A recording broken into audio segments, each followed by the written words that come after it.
प्रभु यीशु के सामर्थ्य नाम में आप सबको जय मसीह के प्रेज द लॉर्ड।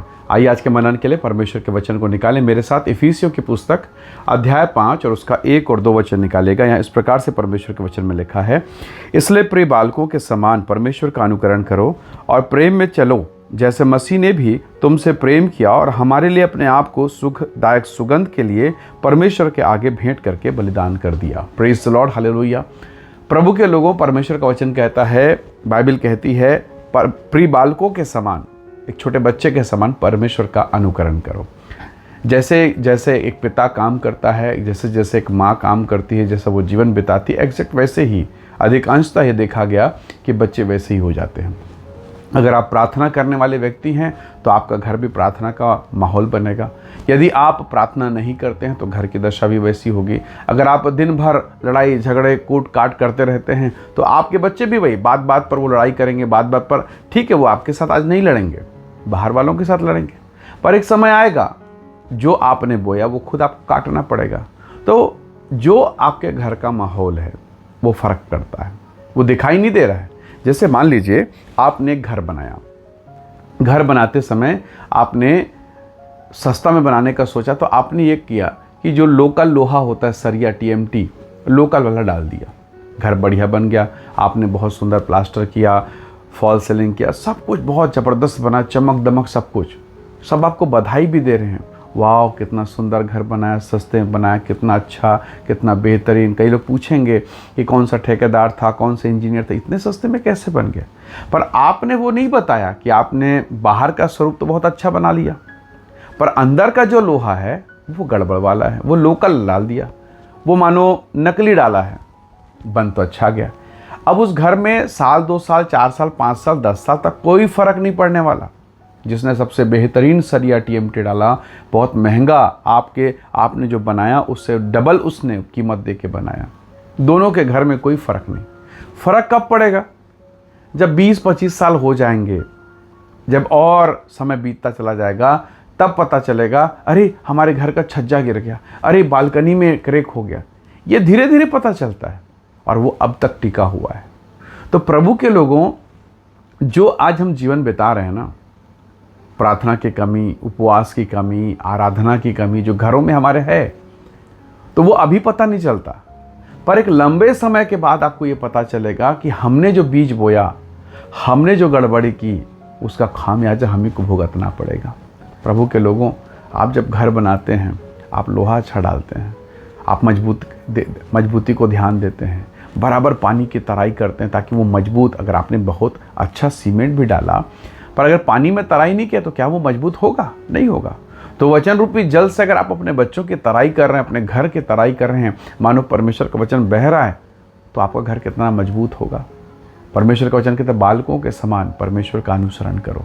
अब यीशु मसीह को देखिए, जब वो बहुत छोटे थे, लगभग 12 वर्ष के थे, मंदिर में गए अपने माता पिता के साथ, महायाजकों के साथ जब बात किया तो लोगों ने पूछा, ये किसका पुत्र है? ऐसी बड़ी बड़ी भयानक बातें करता है। लोग उसके उत्तर, उसके जवाब से आश्चर्यचकित क्यों हुए? मरियम किसी यूनिवर्सिटी के प्रोफेसर थे क्या? मरियम, यीशु मसीह की जो माँ है, वो किसी यूनिवर्सिटी के लेक्चरर, प्रोफेसर, ऐसा कुछ था क्या? नहीं, वो साधारण लड़की थी, पर वो परमेश्वर के भय और भक्ति में जीवन बिताने वाली महिला थी। उसका शारीरिक जो पिता है, यूसुफ, जिसे हम उसके पिता के रूप में जानते हैं बाइबल के अनुसार, हम उसके विषय में देखें तो वो साधारण व्यक्ति, बड़ा ही कारपेंटर, पर उसके घर में प्रभु यीशु मसीह का जन्म हुआ और वो वचन के विषय में पारंगत एक्सपर्ट हैं। हालेलुया। क्यों ऐसा हुआ? क्योंकि यहूदियों को ये शिक्षा मिली है कि वो अपने बच्चों को परमेश्वर के वचन को समझाएं, सिखाएं, तालीम दें। और आज देखिए उनके देश में कैसी उन्नति, कैसी आशीष है। परमेश्वर अपने वचन के द्वारा बार बार शिक्षा देता है, प्रिय बालकों के समान परमेश्वर का अनुसरण करो। और नीचे वचन 2 में कहता है, प्रेम से चलो। अगर आपके घर में प्रेम है, अगर आपके घर में परमेश्वर की उपस्थिति है, तो परमेश्वर का वचन कहता है परमेश्वर ही प्रेम है। हालेलुया। और आपके घर में परमेश्वर की महिमा होगी। इसलिए जब आप अपने घर के पारिवारिक जीवन में बिताएं, अपने घर को समय दीजिए, उसे हल्का मत समझिए। ये मत सोचिए कि चलो ना थोड़ा सा मैं कम प्रार्थना कर लूँगा, मैं ड्यूटी जा रहा हूँ, मेरी बेटी, मेरा बेटा। हम बहुत बड़ी भूल कर रहे हैं। 25 साल बाद जब वो छज्जा गिर गया, वो बालकनी क्रैक हो गई, क्या उसे रिपेयर किया जा सकता है? क्या लोहे को फिर से निकाल के उसके जगह में नया लोहा डाला जा सकता है या पूरा तोड़ना पड़ेगा? तो आपका जवाब है असंभव है कि नया लोहा उसके जगह डाला जाए, पूरा स्ट्रक्चर तोड़ना पड़ेगा। आज बहुत सारे जवानों के कारण कई परिवार दुखी हैं। कारण एक ही है कि माता पिता ने समय रहते परमेश्वर के वचन की शिक्षा नहीं दी, परमेश्वर के प्रेम को उनके हृदय में नहीं डाला, और आज ये बच्चे दिशा विहीन हो गए हैं। जिस मार्ग में चलना चाहिए वो चल नहीं रहे हैं। परमेश्वर से दूर, माता पिता से दूर, परिवार से दूर, समाज से दूर, कलीसिया से दूर हैं, और इनका जीवन पीड़ा का जीवन। समझ में नहीं आ रहा है कि ये व्यक्ति क्या मसीह घर में पैदा हुआ? ये तो अन्य जाति से भी खराब स्थिति हो गई है। बद से बदतर परमेश्वर को जानकर आज उनको पाप, उनको व्यभिचार, उनको संसार की चीज़ें खेल तमाशा लग रहा है, उनको बड़ा आनंद लग रहा है। इसलिए प्रभु के लोगों, इन सब बातों को देखते हुए परमेश्वर के आत्मा में परमेश्वर के दास ने इस बात को लिखा, प्रिय बालकों के समान परमेश्वर का अनुकरण करो, यीशु मसीह का अनुकरण करो। हालेलुया। यदि आप चाहते हैं आपका घर टिका रहे, आपका बुढ़ापा बढ़िया रहे, तो बेहतर होगा आपको अभी से ध्यान देना पड़ेगा। याद रखिएगा, आप अपनी पीढ़ी को अगर शिक्षित नहीं करेंगे तो आने वाले समय में ये पीढ़ी आपकी देखभाल नहीं करेगी। इसलिए अपने जीवन को हम परमेश्वर के हाथों में सौंपें और प्रभु से कहें, खुदावंद मेरे परिवार पर दया कर। एक नई शुरुआत हम करें, निसंदेह एक नई शुरुआत अपने परिवार के लिए, क्योंकि रिश्तेदार और संसार के लोग शायद आपको पूछे ना पूछे, पर अगर आपका परिवार अगर आपको नहीं पूछे, आप असहाय हो जाएंगे। इसलिए अपने घराने को परमेश्वर के हाथों में सौंपिए। यूसुफ ने परमेश्वर के जन इस बात पर निश्चय कर लिया। आप यहोशू के जीवन को देखिए। यहोशू ने कहा, मैं और मेरा घराना परमेश्वर की सेवा करेंगे। जोशुआ को यह अनुग्रह मिला, यहोशू को यह अनुग्रह मिला कि वो परमेश्वर की सेवा कर पाया। और आप उसके वंश, उसके जनरेशन को देखिए। हालेलुया। कैसा अनुग्रह उस बच्चे पर हुआ, कैसा अनुग्रह उसके घराने पर हुआ। वही अनुग्रह प्रभु आपको देना चाहता है। परमेश्वर एक अकेले का परमेश्वर नहीं है। आप देखिए उत्पत्ति की किताब में परमेश्वर ने घर को बनाया। परमेश्वर परिवार का परमेश्वर है।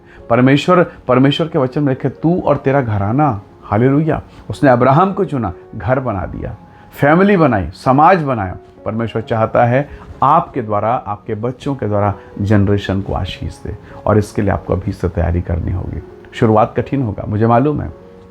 आज तक आपने नहीं किया, अभी करेंगे, थोड़ा हिचकिचाहट होगा, संकोच होगा, पर कोई बात नहीं, शुरुआत करना जरूरी है, ताकि परमेश्वर आपके घर को घर बना दे। क्योंकि याद रखिएगा, घर तो वही बनाता है, और यदि यहोवा घर ना बनाए, बनाने वालों का परिश्रम व्यर्थ ठहरता है। आइए दुआ करें, प्रार्थना करें, परमेश्वर की महिमा करें।